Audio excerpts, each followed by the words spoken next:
Part 3. The atrocity problem. Equipment was one thing, but the real fracture ran deeper, much deeper. It was about the very nature of war and how it should be fought. It was about the soul of the uniform.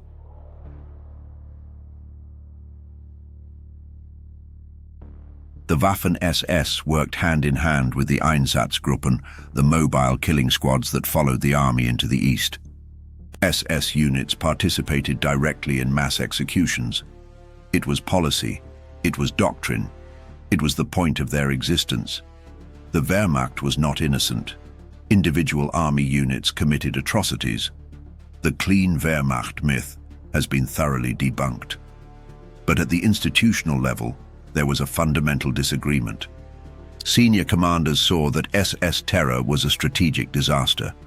They weren't all moral objections, they were strategic objections. They saw that brutality was creating a partisan war they couldn't win. General Johannes Blaskowitz, commander of the 8th Army in Poland, was one of the few who spoke out. He filed formal complaints about SS atrocities as early as 1939, arguing they were a strategic liability.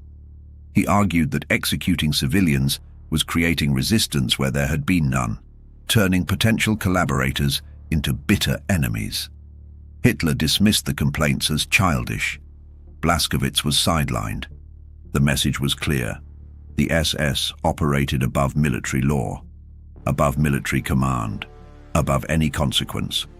Mass murder was protected, and those who complained were punished. And professional soldiers who raised concerns would be punished, not the murderers.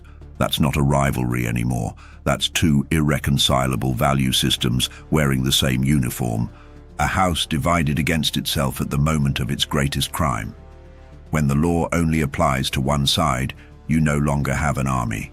You have a political gang and a professional force forced to coexist in a state of permanent tension, and that tension eventually broke the chain of command itself. This moral and legal vacuum led directly to operational breakdown.